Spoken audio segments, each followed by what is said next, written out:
Bonjour les amis, j'espère que vous allez bien. Aujourd'hui, on va parler de 10 dépenses à éviter pour devenir riche. La première dépense, en fait, ce sont les dépenses impulsives. Ce que j'appelle dépenses impulsives, ce sont des dépenses que vous faites juste parce que vous vous êtes trouvé dans un endroit et sans aucun programme, vous n'aviez même pas prévu d'acheter quelque chose. Alors, là, j'ai mis une photo que vous êtes en train de voir. On voit une dame qui est dans un supermarché. Elle est peut-être allée acheter un verre d'eau ou bien elle est peut-être allée acheter une boîte de riz ou bien juste quelques petites courses. Mais du coup, cette personne peut se retrouver à acheter des choses qu'elle n'a pas prévu d'acheter. Alors, généralement, ça va être, par exemple, des vêtements que nous allons acheter comme ça. On va mettre notre argent dans des vêtements alors que à la base, on est sorti simplement pour une promenade.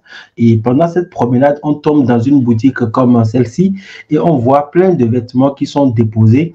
Et on se dit, waouh, c'est tellement beau. Et dans notre tête, on se dit, waouh, hier, j'ai vu mes baskets bleues. Et cette chemise blanche que je vois peut aller tellement bien sur ces baskets bleues que j'aimerais les acheter. Okay? Donc, on se donne une raison et on se donne le droit d'acheter ces vêtements, de nouveaux vêtements, de nouvelles paires de lunettes, de nouvelles paires de baskets, par exemple, une nouvelle montre, simplement parce qu'on se dit, en fait, on a le droit, en fait, d'acheter, en fait, c'est bien parce que c'est nous qui avons travaillé. Si vous vous rappelez, lors de notre live que nous avons fait hier, pour ceux qui n'étaient pas là, on a fait un live sur comment développer son intelligence financière, comment comprendre l'argent et comment il fonctionne. On a vu par exemple que ces genres de dépenses sont les choses à éviter, c'est-à-dire si vous n'aviez pas par exemple fait le programme d'acheter quelque chose, il vaut mieux peut-être ne pas l'acheter tout de suite.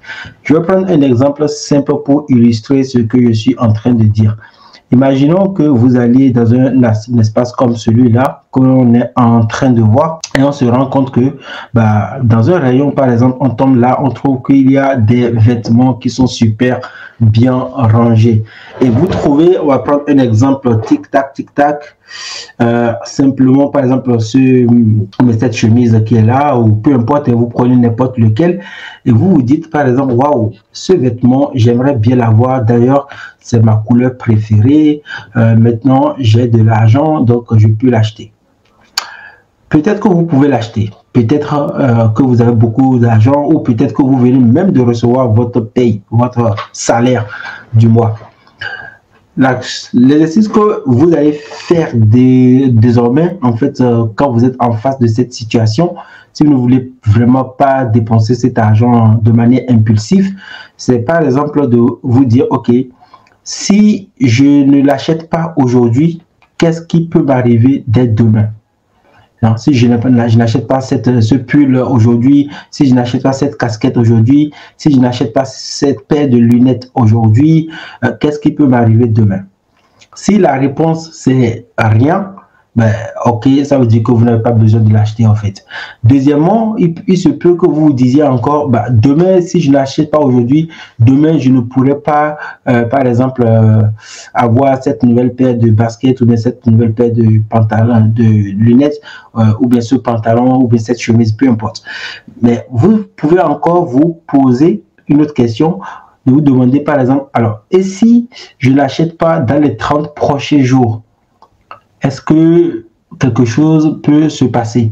Est-ce que je peux me sentir mal? Est-ce que j'ai vraiment besoin de ça pour vivre les 30 prochains jours? Et cet exercice, pour le faire, il y a une astuce que moi j'adore utiliser. Par exemple, c'est de ne pas l'acheter, okay, de noter la boutique dans laquelle je l'ai vu, j'ai vu l'objet, mais de ne pas l'acheter, de rentrer chez moi et d'essayer de voir si pendant les 30 prochains jours, je repense à ça. Si je repense à la paire de chaussures, si je repense à la paire de lunettes, si je repense au pantalon que j'ai vu, peu importe. Ça peut être un ordinateur, ça peut être, voilà, ça peut être n'importe quoi. Tout ce qui vous demande de l'argent. Vous vous posez cette question et en fait, ce qui va se passer, c'est que vous rentrez chez vous, vous ne l'achetez pas, ok? Puis vous vous dites, bon, au bout de 30 jours, vous remarquez par exemple que l'envie est passée, vous n'avez forcément pas besoin de ce vêtement, vous pouvez vivre sans ça. Et donc, au moins 30 jours sont passés, votre nouvelle paye est arrivée, vous n'avez pas encore acheté ce vêtement et donc vous avez pu éviter cet achat impulsif. Donc, les achats impulsifs comme ça, des choses que vous n'aviez pas programmées, c'est l'une des dépenses en fait qui fait que l'argent va partir et cela va vous empêcher donc d'économiser de l'argent. Ok, donc en évitant par exemple les dépenses impulsives, vous allez voir que vous pouvez économiser vraiment beaucoup d'argent. Et il y a d'autres types de dépenses impulsives que j'appelle souvent des dépenses impulsives insignifiantes. Alors, par exemple, vous avez pris peut-être l'habitude d'acheter une bouteille de coca tous les jours. Ok, vous achetez une bouteille de coca ou bien une bouteille de soda ou bien une bouteille d'eau tous les jours. Et vous ne remarquez pas cette dépense généralement. Pourquoi? Parce que ça coûte 1 euro ou 2 euros, hein, ou 3 euros ou 5 euros. Donc, c'est moins cher. Et vous ne vous rendez pas compte en fait de l'argent que vous sortez parce que c'est tellement insignifiant.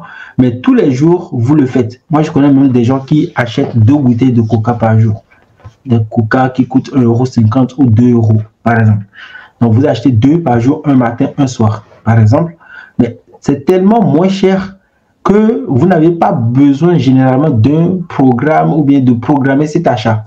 Mais ce que nous oublions, hein, nous les humains, très souvent, face à cette dépense impulsive,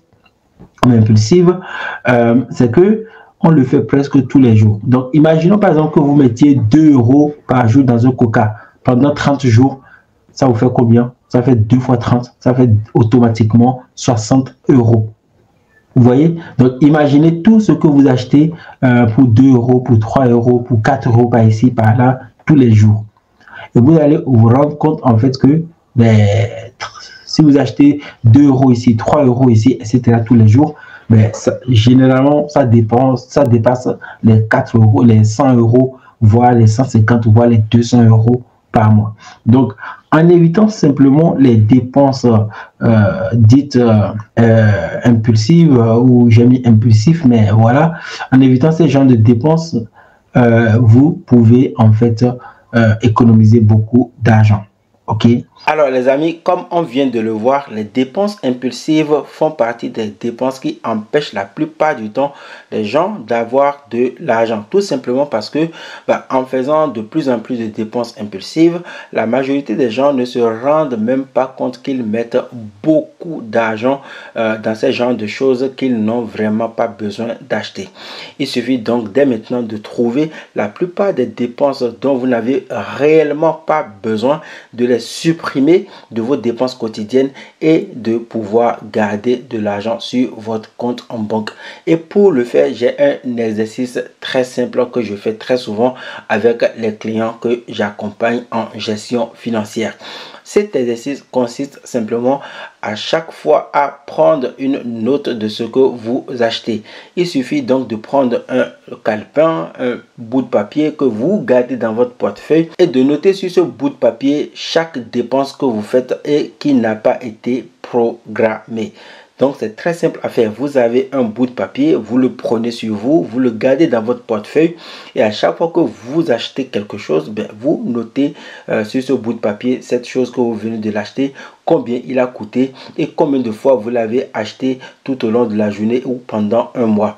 Cet exercice que vous allez faire va vous permettre de vous rendre compte en fait des choses que vous achetez et qui ne sont pas programmées. Donc, je vous invite à faire l'exercice pendant 30 jours, voire 60 jours ou 90 jours. Ça va vous permettre de vous rendre compte de tout ce qui prend l'argent que vous avez actuellement. Et en éliminant simplement ces genres de dépenses, vous allez pouvoir garder de l'argent sur votre compte bancaire. J'espère que cette vidéo vous a plu. Si c'est le cas, n'hésitez pas à mettre un like pour me soutenir. Abonnez-vous à la chaîne YouTube si ce n'est pas encore fait. Regardez dans la description de cette vidéo, vous aurez un lien vers la formation complète. Elle est 100% gratuite. Vous allez pouvoir regarder cette formation complète pour savoir quelles sont les 10 dépenses qui tuent votre enrichissement. Je vous souhaite de passer une très bonne journée. On se retrouve dans une prochaine vidéo. D'ici là, portez-vous bien.